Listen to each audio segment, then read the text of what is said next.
Hit me.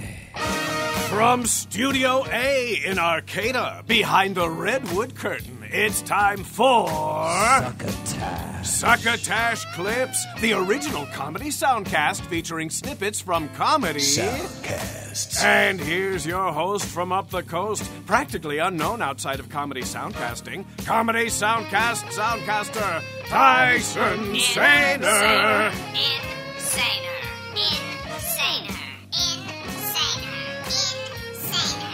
Saluton, Estas me, your host, Tyson Saner.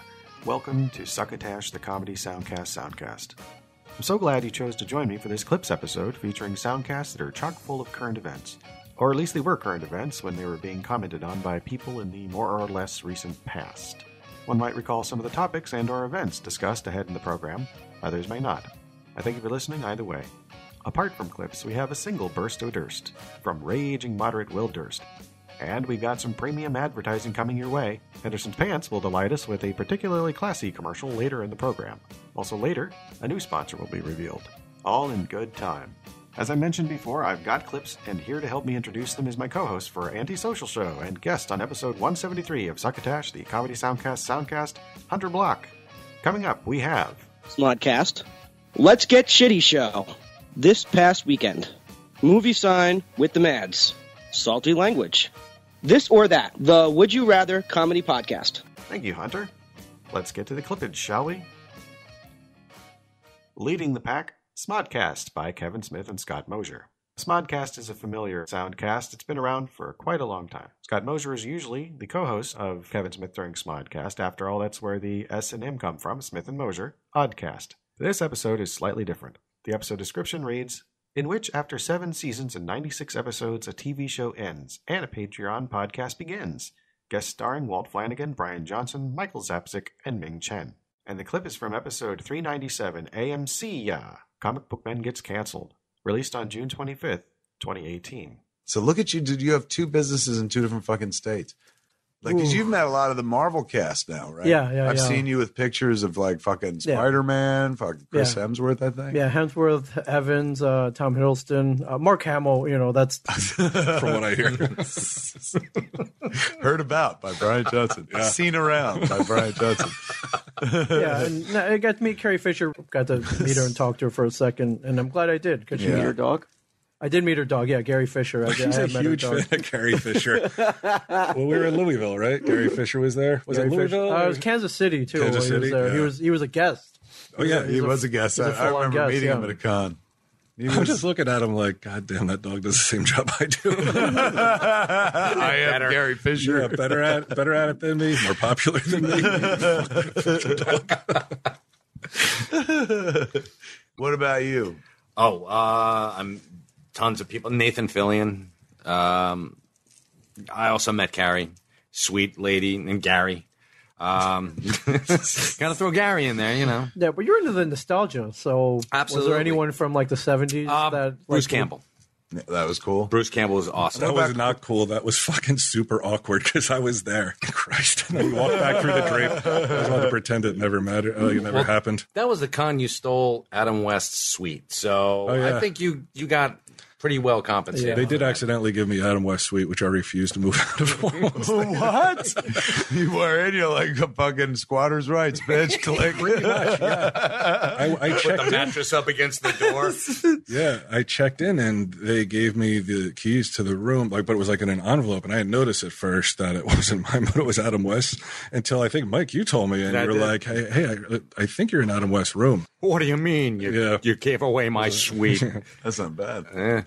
Get the fuck out of here, really? Yeah. Was it a bigger room than you would have had? Oh, definitely. When I walked in, I was just like, wow, it's weird they gave me such a big room. Like, I'm pretty famous. Yeah. I'm like I'm bigger than Batman. Oh, good Lord. Well, the next question, of course, is always, well, what do you do next? I'm going to keep doing all the dopey shit that I continue to do. Ming and Mike, you guys have the podcast studio, Shared Universe. Well, I love that Comic Book Man was the first show to feature podcasting in any format on TV, Excellent movies. point. No one had seen that before. Excellent And, point.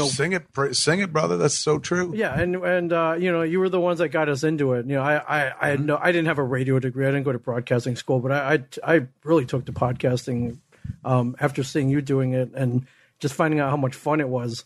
And recording, Tell the truth. Come on. Hundreds of Brian episodes. threw us together, and he's like, let's watch these two assholes crash and burn. Yeah, but we didn't, though. No, we didn't. But we didn't. And that's why he's so pissed right now. Johnson's like, did you? Oh, really? We did, but Titans of the industry now. Have really? you rented space yet at their place? He has. That's right. You have. I went in with my tail That between must- my legs, asked for some That time for must have free. been the sweetest money you guys ever spent. They're like, oh, we got his fucking money, Doubting Thomas's Yeah, money. Speaking of which, you bounced your fucking check again. it's okay. I wiped my ass with it, so it's Sent it back. I got the return check. I'm like, well played, Ming Chen. yeah. But you gave us an opportunity to do our own show called I Sell Comics, and these guys kind of made fun of it, thought we'd crash and burn, but we're almost at our 300th episode now. Oh my god, that's we're hitting 400 with SModcast Yeah. soon. 300 is What fucking. are you up huge. to now? We're at 298, so we have two more. 2 more weeks. Yes, two more Wow. weeks. Well, 3 weeks because he misnumbered one, and we got to fill in with a 285 someplace. Oh, you got a missing Yeah, figured. podcasting titans. You should. Hey, we didn't say mathematical titans, all right? You shouldn't fill it in though. You should just. That is the leave lost it. episode forever. Yeah. Well, it's just, I mean, you tirelessly podcast. You could be forgiven for fucking fudging Yeah. the number, man. Yeah, I think so. So wait, you guys opened a studio first in Red Bank? We did, yeah, right behind you. We found a Behind little. you, Right here. the Yeah. building that's no longer there. They Zach and married you. We called it Fraudulent Studios because the guy who was collecting rent didn't own the building. So technically, we Is were. that fucking true? That's absolutely true. So what They he thought just, their landlord was a Nigerian prince. what did somebody just rook you and be like, I can sell you a building over here? He had owned the building, but he sold it to some conglomerate in Florida. And then he was still collecting rent, though, as if he still owned the building. And no one questioned him because no one knew that he And he then didn't one tell day us. somebody said, get out. Yeah. Really? Yeah, we got a note saying you must vacate. We asked him, what the hell is this? He's like, oh, don't worry about it. I'll take care of it. Meanwhile, And, the bulldozers are moving closer to the building. So yeah, if you go, there's a big hole in the ground. Yeah, it was no longer there. So, all right, you were able to get your shit out on time. Yeah. And you went to Eatontown? Yeah, we're Where? about 10 minutes down the street. What's it near for those of us who know? It is if you're in the Monmouth County area, it is near Popeyes, a McDonald's, and a 7-Eleven. It's the ritzy it's neighborhood. the really big building in Eatontown, the yeah, five-story building. yeah. There's a We're on the 5-story third floor. building. It'd only be better if it was on top of a Popeye. Follow your nose. All right, you'll find shared universe on The top grease of will build up in your throat after a while. You guys want a biscuit? They just throw them out when they're done. It's on top of a Popeyes and underneath another Popeyes. Yeah. If you're nearby, it's a mile north of the Monmouth Mall and maybe 10-minute drive from the Secret Stash. So if you come and visit here and you decide you want a podcast with me or Mike or both of us, come on down. You can go to smodcast.com to find all the soundcasts on Kevin Smith's Smodcast Internet Radio, including Ming and Mike's ISIL Comics, Puck Nuts, and Tell 'em Steve Dave. And you can listen live to whatever happens to be streaming by adding a /SIR or SIR after the aforementioned www.smodcast.com /SIR. You can follow Brian Johnson on Twitter at Tell 'em Steve Dave, TELLEMSTEVEDAVE. Ming Chen at MINGCHEN37. Mike Zapsik at Michael Zapsik, MICHAELZAPCIC. And Ming and Mike have their own podcast recording studio called A Shared Universe Podcast Studio, which is spelled capital PODCA, capital STUDIO. Nice. Which you can reach on Twitter at ASUP which is capital ASUP, small ODCA, capital S, small TUDIO. And Walt Flanagan is not on Twitter.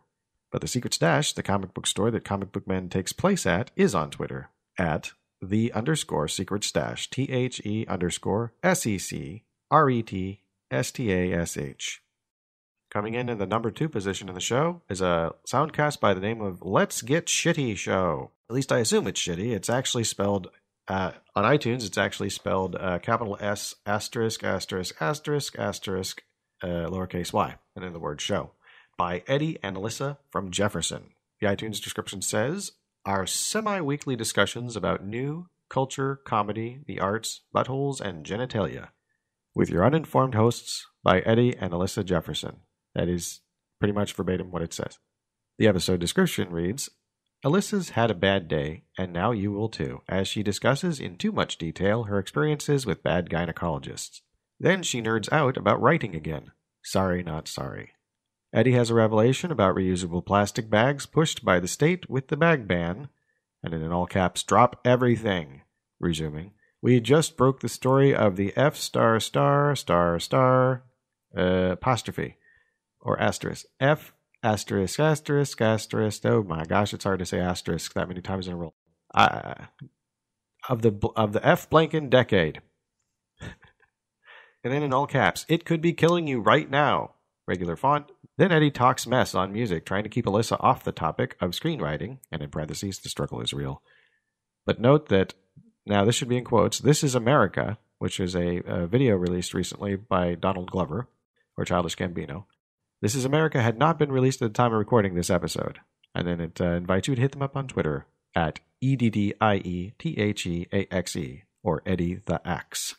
This clip is from episode 32, Butter Dick, released May 15th, 2018. New season of Trailer Park Boys up on the YouTubes. Catch it. It's really good.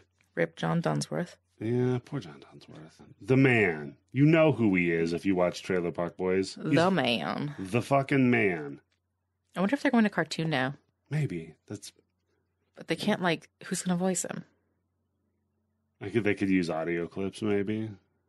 That'd be so weird. And that's kind of like when people use... Stephen Hawking or Ebert, Roger Ebert.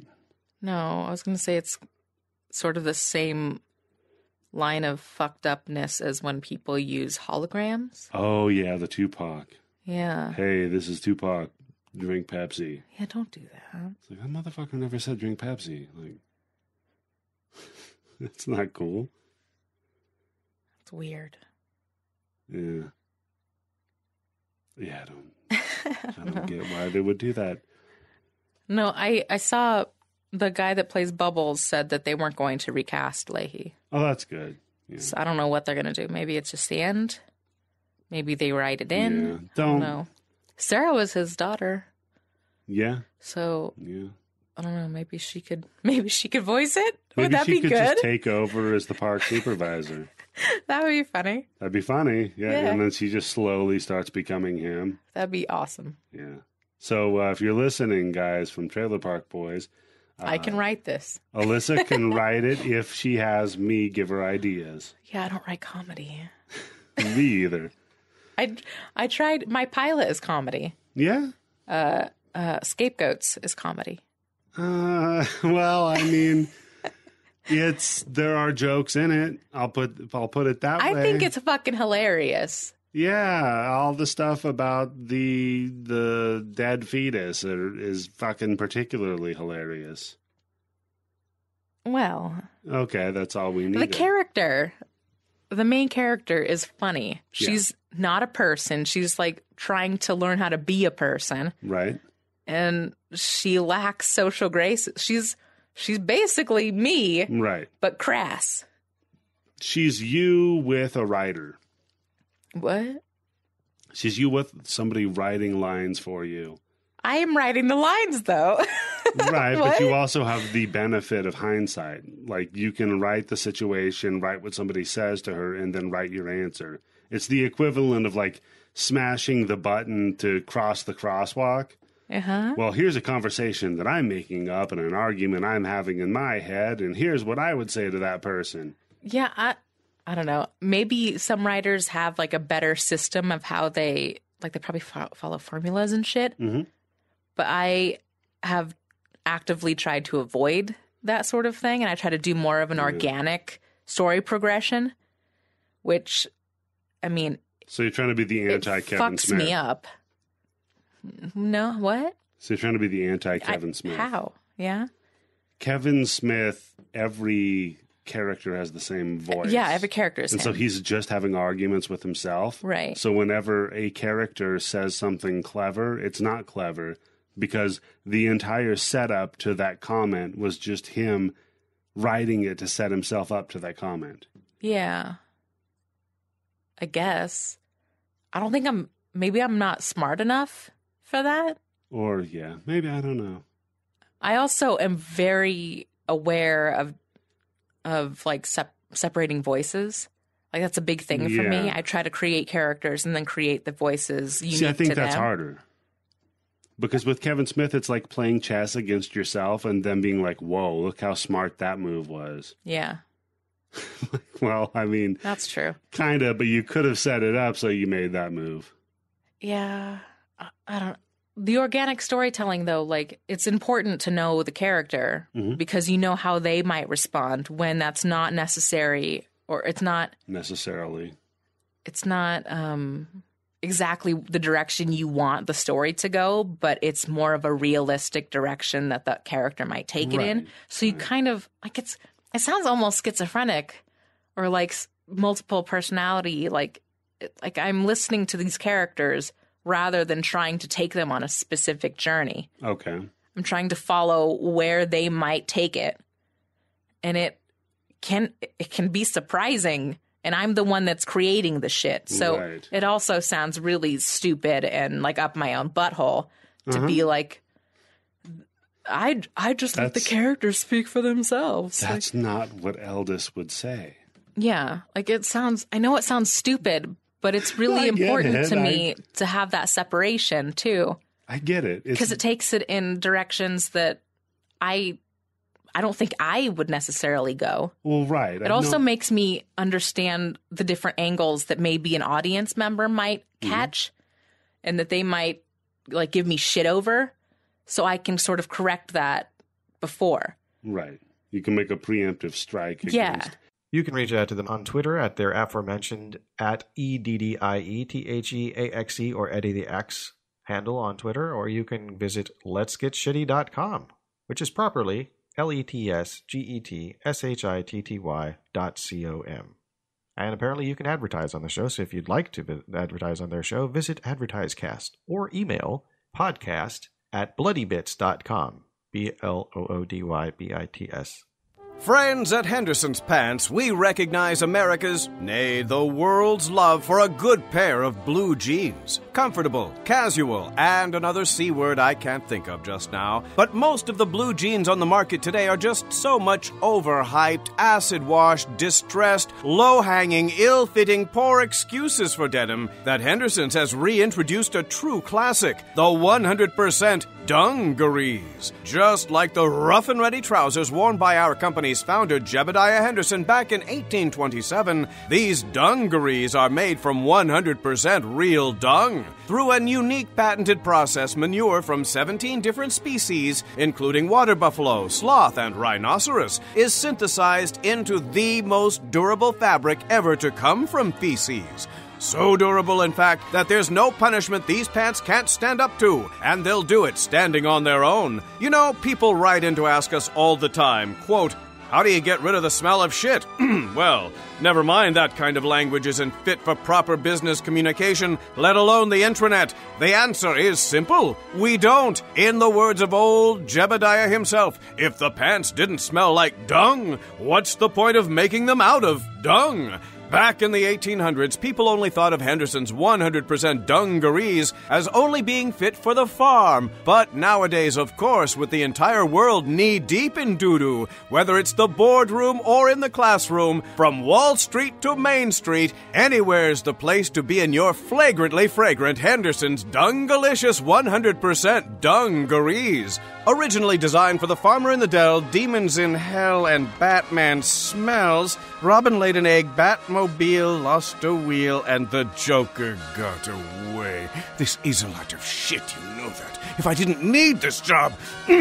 That's Henderson's, makers of fine trousers and pantaloons since 1827, and now back to Succotash. All right, number 3. This Past Weekend by Theo Vaughn. The iTunes description reads, "What happened this past weekend, and sometimes what happened on other days."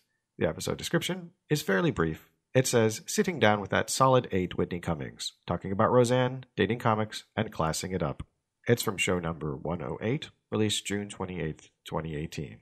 Oh, so when the Roseanne thing quit, you quit the show before that, though. I quit the show much before, yeah. Because I remember seeing you at the Improv, and you were like, it felt like something was weird. Was something weird over there? You didn't like it? Well, I only planned on doing one season of Roseanne. I always planned on doing one season. Did you watch the show growing up? 100%. Roseanne, yeah. It was our show. I loved it growing up. It was such a big deal for me. Like, I grew up poor, and like I was watching 90210 and Melrose Place and just feeling bad and about Rescue myself. 911, dude. I know. I would watch A Current Affair. That was my shit. But no, what's Rescue 911 is just like... It was William Shatner, dude. Yeah. Oh, yeah. Because people always called 911 and the police in our neighborhood, so it'd be like, oh, fuck, that. maybe we'll be on here. That was the show where, like, you would see a neighborhood and then you see him, like, walk into frame. Yeah. You know what I mean? He'd just be like, hey, everybody. I remember that shit now.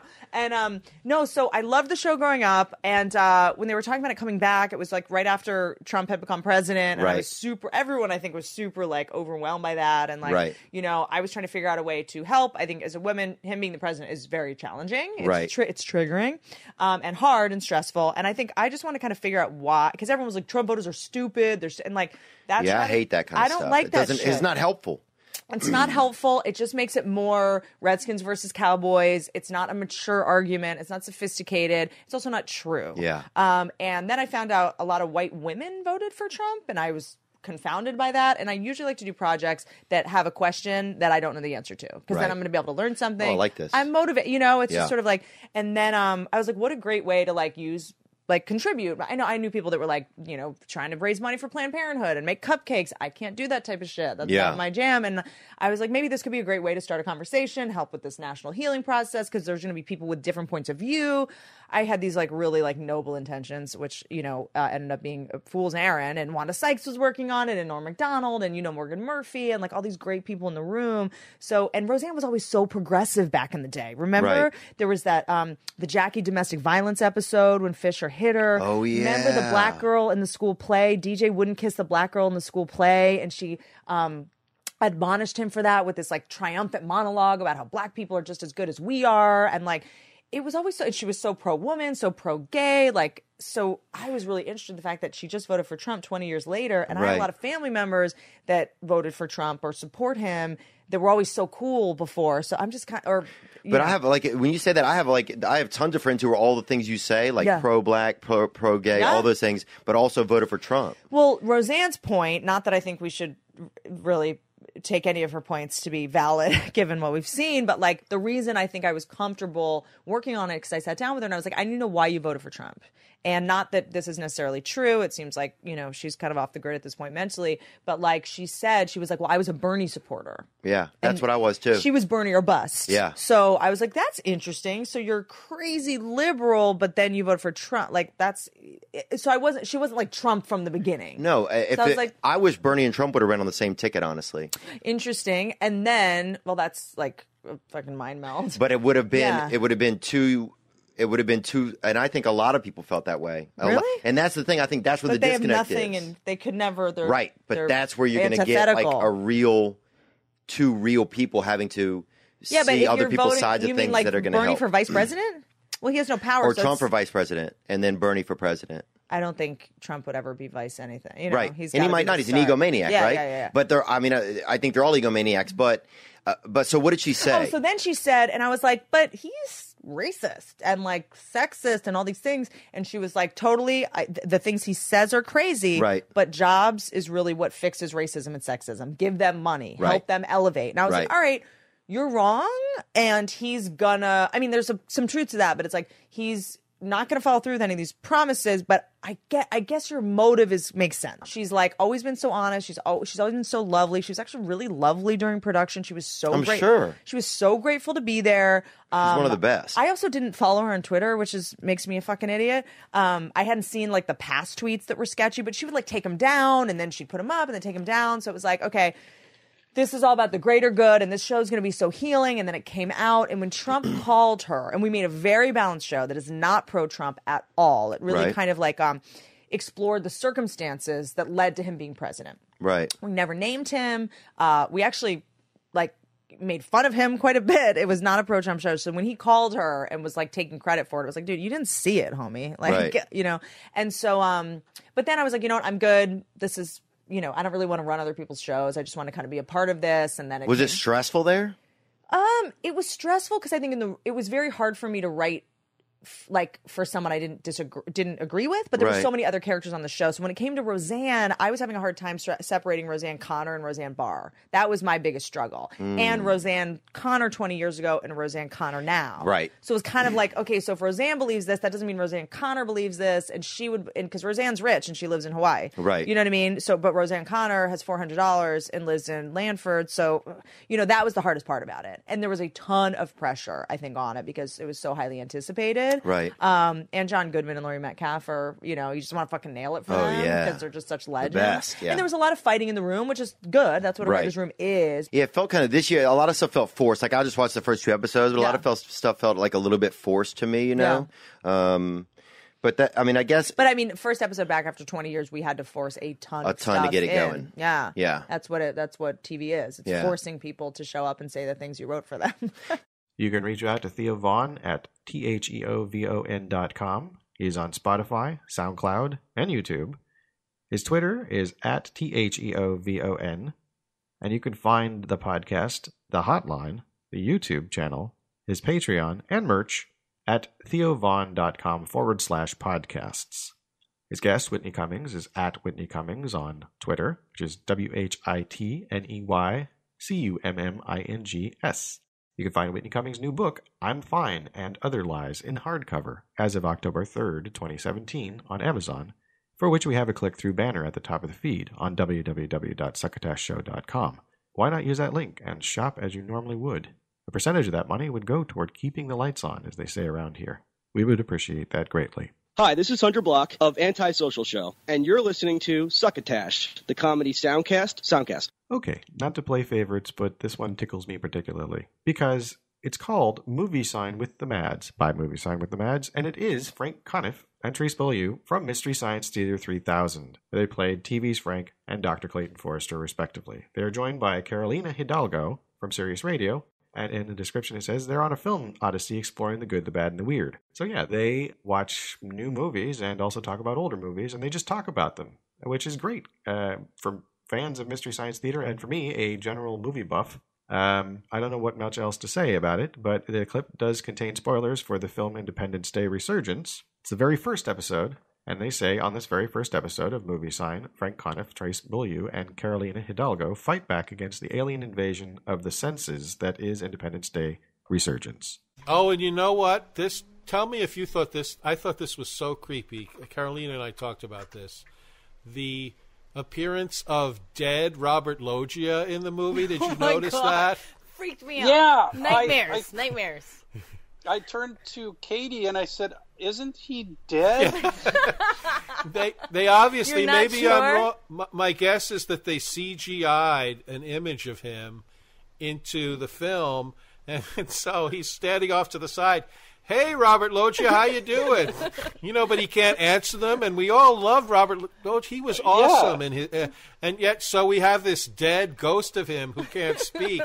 Why did they do that? It was so creepy.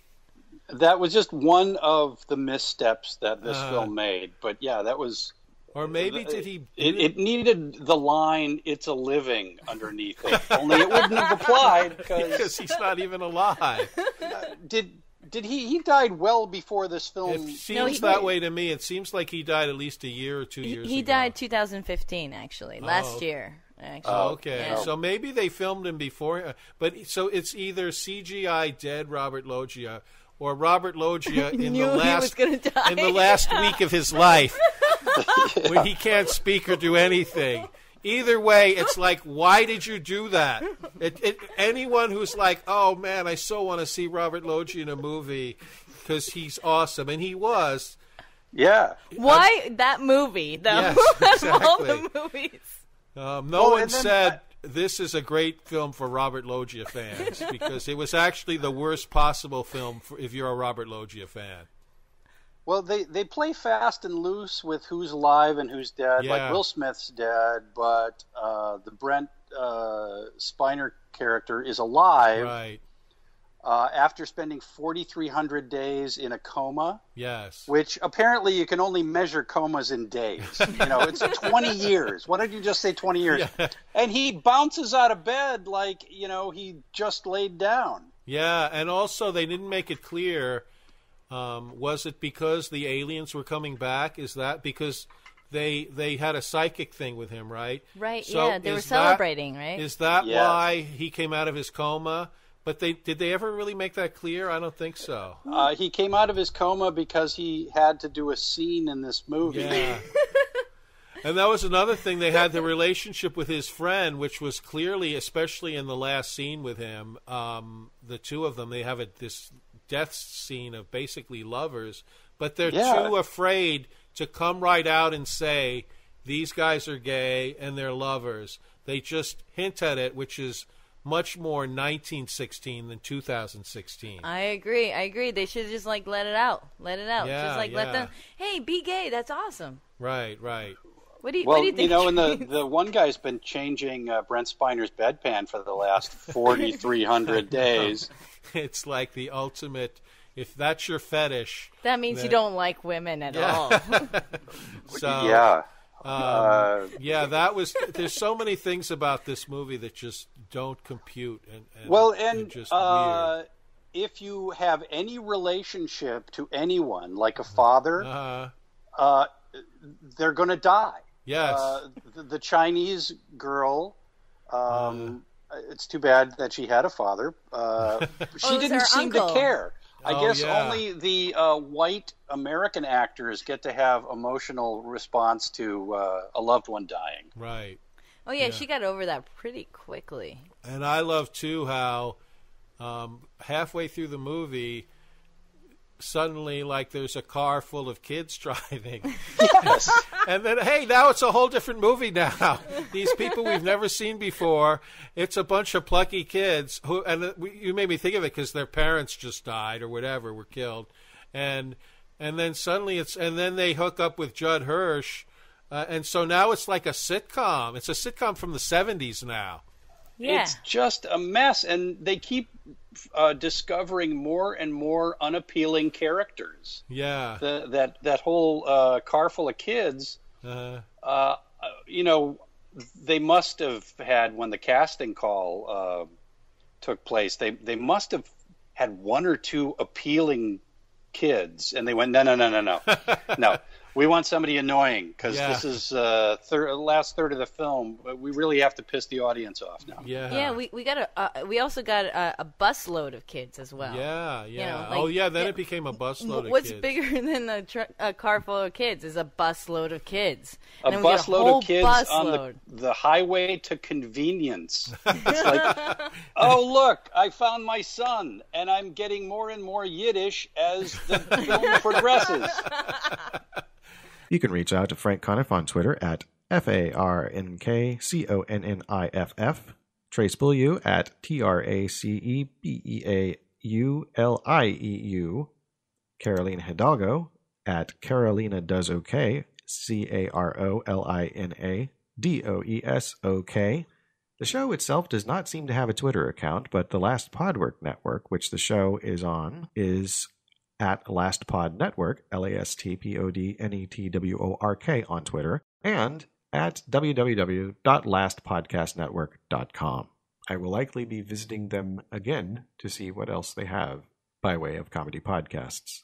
I am often on the lookout for comedy podcasts. Coming in at number 5, Salty Language by Brian Stewart and Tony High. The iTunes description reads, "We rant on a variety of topics ranging from comic books to movies. Whatever pops into our heads is fair game." This clip is from Salty Language, episode 360, No Garbage Tiddies. That's with D's, the TIDDIES. It was released on June 24, 2018, and its description reads, "This week, Brian and Tony discuss Brian's night at WWE SmackDown. Wrestler Vader dies, at Audio Suplex Live Podcast, Morning Radio, Graduation Party, Father's Day, at Braided Veins Show, Food Festival IGTV, Truck Stop Story, Yelp, Bobcat Bill, Woman Kills Bobcat with Her Hands, The Crow Remake, Our Q of the W, and Recap and more! So IGTV is Instagram TV, and this clip is from the Instagram TV portion of the episode. Have you seen Instagram TV, IGTV? I saw it exists. Yes, it's a thing. Yeah. I'm not really sure what to make of it yet. Yeah. It's a whole different. I downloaded it so I could monkey around because it's brand new. You know how it is. Yeah. You gotta get your foot in the door, right? Yeah. But it's like it said, you can download up to an hour. Yeah. Or upload. No. For small potatoes like us, we have a 5-minute limit. That's funny. Yeah. Isn't it? Yeah. Yeah. Do you know what does that lift? Like, you know, like when you first started on YouTube, you could only list up to, 15 minutes or half an hour? Then after you post so many times, it opens up. I have no idea. I'll be honest. All right. Yeah. But so I was like, you can't actually, through the app, record directly. Okay. Which is weird. So you have to use a second-party app, or a third-party app, whatever, however, and then come back to it with it? Well, it's like you can upload from a camera roll, or they have a desktop uploader. Okay. So you can make, good-looking videos on your computer and upload them to okay. So you could edit them and all that stuff, and then, okay. Yeah, exactly. Right. But still seems weird that you can't do it straight from the app, though. Yeah, you would think they'd be able to let you do both. So for the video I shot earlier today, I had to use my iPhone video, which whatever, it doesn't matter to me. Yeah. And then I'll upload it from my camera roll. But the app is basically like, here's the creators you follow if they post stuff here, and here's stuff you might like. I mean, I see what they're going for. It's not going to be the YouTube killer, right? Everyone's talking about. No chance. Not at least not for a long time. No, not for a long. But I see what they're trying to do. But the fact you can't record directly through the app seems silly. It does, right? Yeah. But what I was like, I'm trying to think well, what can I put up here? And I was like, let me see what sort of video, because I don't delete anything off my phone, basically. Right. Yeah. So I'm going through the videos, and I have so many old, Periscopes from Beer Fest and stuff that we've done. Right. And they're very short. Right. That I'm just going to start chunking them together and putting them up on there. Oh, nice. Because why not? Why not? Yeah. Yeah. So you can't go live on that then? Or you can't go live on it. Okay.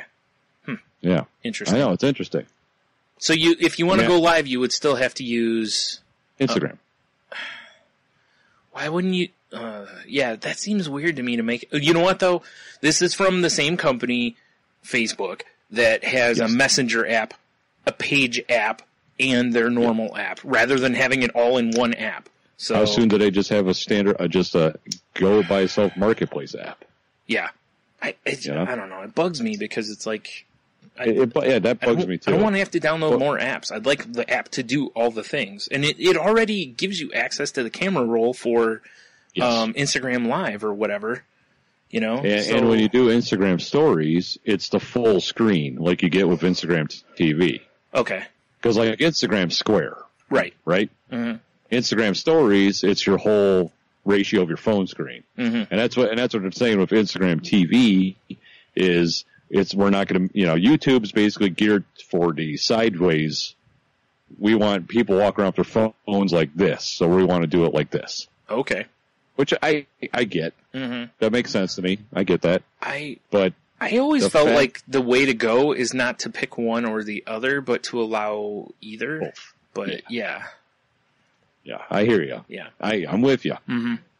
But so, it's weird because. I put up a thing in Fear from Fearcast. Yeah. Fear Ennis. Mm-hmm. He commented on it this is something I'm going to probably have to, try. I hate because I said the same thing I'm saying now in the video. I don't know why it's another app, why you can't do this.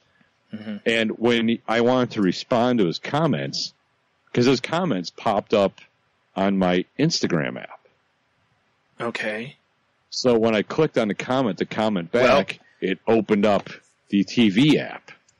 Oh, that's weird. It's really weird. You know what though? If someone comments on your sends you something on Facebook Messenger, when you're in the Facebook app, it'll show that you have a Messenger That's message. true. And if you tap that, it'll open the Messenger app rather than just letting you see it right there. So it's Facebook staying the same. I really wish I knew. In Instagram, you can read what he says and you can like it, but if you reply, then you have to go to your actual video. Dumb. Yeah, it's very clunky right now. Ugh. But and, it's totally been like, it's totally on brand though. With I know, you're right. That's why the more I've been using, because I'm not a Facebook fan. No, I really like Instagram. Mm-hmm. I have since day one liked Instagram. Yeah. And I don't know. That's the only reason I downloaded it is I'm like, well, this might be good for the podcast. That's what I was thinking too. When I first saw it, I was like, Tony and I should talk about, seeing if there's something, because YouTube's not really our gimmick either as far as recording and posting stuff. Instagram's a little different because we both use Instagram. Yeah. So more regularly, I would say, than the other stuff. So, and honestly, I would think if we had a set space and we were in the same room, we would probably do YouTube stuff more often. Yeah, we probably would. So easy to set up a camera and whatever. You can follow them on Twitter at salty_language, SALTY_language. And you can go to their main website, www.saltylanguage.com. They're also on Facebook and Instagram. And their content is on YouTube on a channel called Salty Language Pod, where they have shows and other content. This episode of Succotash is sponsored in part by TrumPoetry.com, a chronological ode to a fake muse. Enjoy a rhyming spin on the news of the day every day, as well as over 500 archived daily verses thoroughly covering the White House, America, and the world with a sticky caramel coating that's impossible to remove. That's TRUMPoetry.com. Everything you need to know in rhyming couplets. TrumPoetry.com. That's right, TrumPoetry.com, where you can find, as is stated at the top of the page, a chronological order to a fake muse. The archives go back to March 2017, and I will read a small selection here as a sample or preview for you, the Soundcast listener. Now, each of these has what appears to be a number as a designation, so I'm going to read the date, the number, and the words. All right. July 5th, 2018, 931. O Alex Jones, your second civil war lays bare our nation's uncivility, a line dividing our humanity, a bloody road that we have seen before. And yet we joke in styles of ancient letters, lampoon your paranoia entertainment, a litany inciting the insane meant to alert the armed alt-right go-getters. This tired act to push us to the fringes provokes our independence from each other, with liberty to demonize the other, and blow the door to hell beyond its hinges. Each day a step away from a reunion, and from our founding fathers' perfect union. All right, and then from July 11th, 2018, 925. This is one of my favorite poetic forms, a limerick. Let's tell all our allies they're bad, and how NATO deals make us mad. Let's foam, spew, and rage on the grand global stage, then enjoy private moments with Vlad. Remember, that's www.trumpoetry.com. That is capital TRUM, capital POETRY.com. And I'd like to thank Joe Paulino for finding them. I hope it's a long and productive relationship between our new sponsor and this program. Number 6, This or That, the Would You Rather Comedy Podcast by Chris, Danielle, and Joshua. The iTunes show description says, "You've played Would You Rather before, but never like this. Welcome to the world of This or That, the podcast where no subject is off limits and no option is left unexplored. You can't help but play along as Chris, Joshua, and Danielle tackle each week's topics with humor, intelligence, and a touch of raunchiness.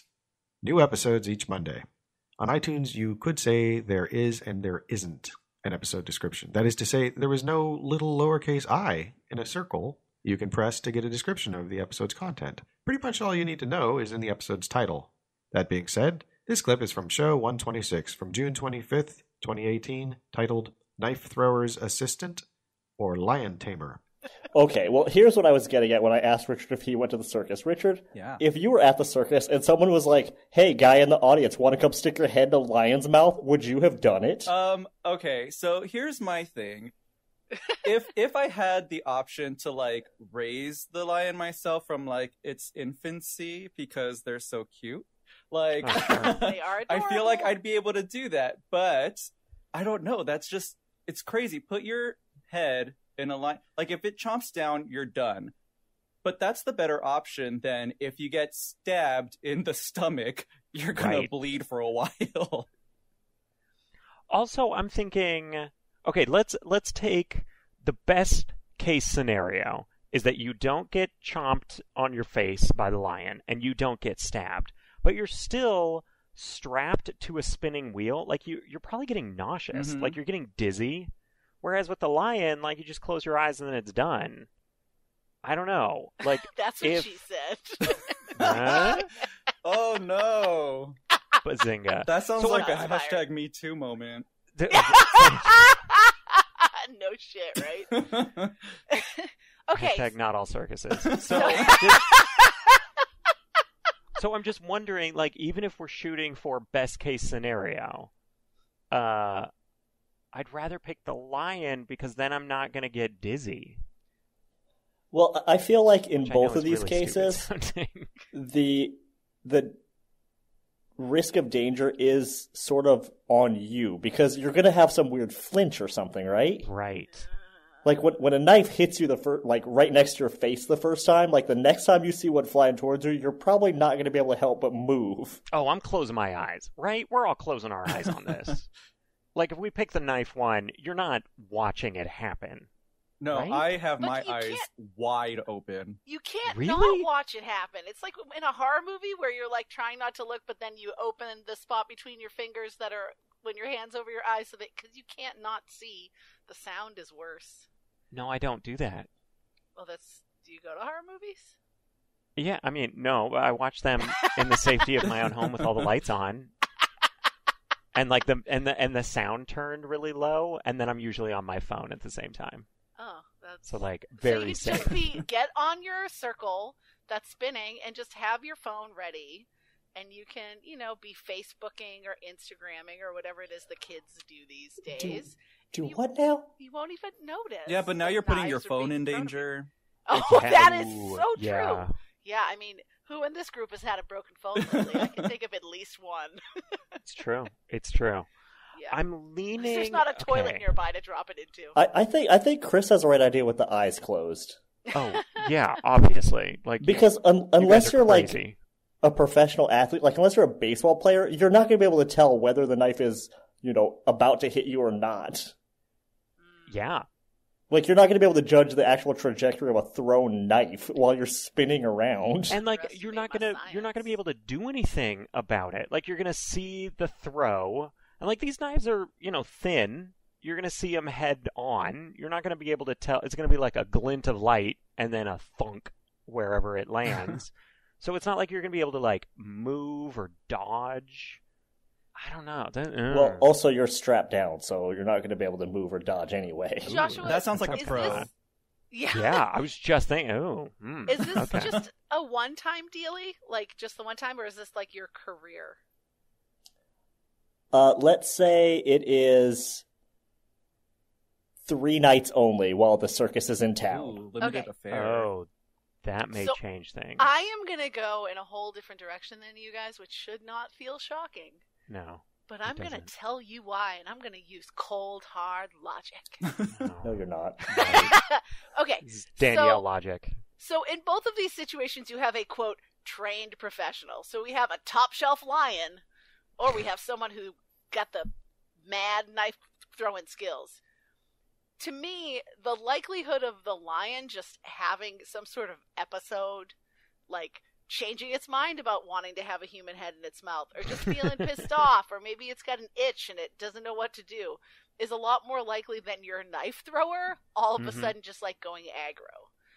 So I feel like it's a more controlled circumstance when you're not shoving your head in the mouth of a lion. I feel like, we all know what happened to Siegfried, or was it Roy? I don't know. And or Roy. And or Roy. Insert, yes. Las Vegas performer here. There's very little information to be had about them, but if you like them, you can listen to them at simplecast.fm. It is thisorthat.simplecast.fm, thisorthat.simplecast.fm for their episodes, and at TORTPODCAST on Twitter. All right, closing out the show, we've got from Raging Moderate Will Durst, our Burst of Durst from July 19th. This one's called Putin's Puppet. in which our intrepid correspondent facilitates between questioning whether our president's Helsinki behavior was betrayal or treason. Tyson, the word is vacillates. Vacillates is not a thing. Hey guys, Will Durst here with a few choice words about the President of the United States bending the knee to Vladimir Putin. Talking about the press conference in Helsinki, Finland, where Donald Trump made Neville Chamberlain look like a historical badass. Ronald Reagan is spinning in his grave so fast you could light up the entire eastern seaboard. Both sides of the aisle expressed outrage to see Trump suck up to Vlad the Impaler so hard, many people expected the Russian president to sport hickeys all over his body. Not saying Trump's behavior was a bit smoochy, but Melania has to be hoping he wore a condom. And that was in public. We have no idea what went down at their extra special double-secret 2-hour meeting alone with each other. Maybe they dismissed the interpreters and let nature take its course. Treated themselves to a few horizontal refreshments, if you know what I mean. Engaged in a little gland-to-gland combat. Spent some quality time bumping uglies. Violated the prime directive by engaging in the forbidden polka, or as the kids say, got themselves some stank on the hangdown. Former Secretary of Defense Leon Panetta wondered aloud, what does Putin have on Trump?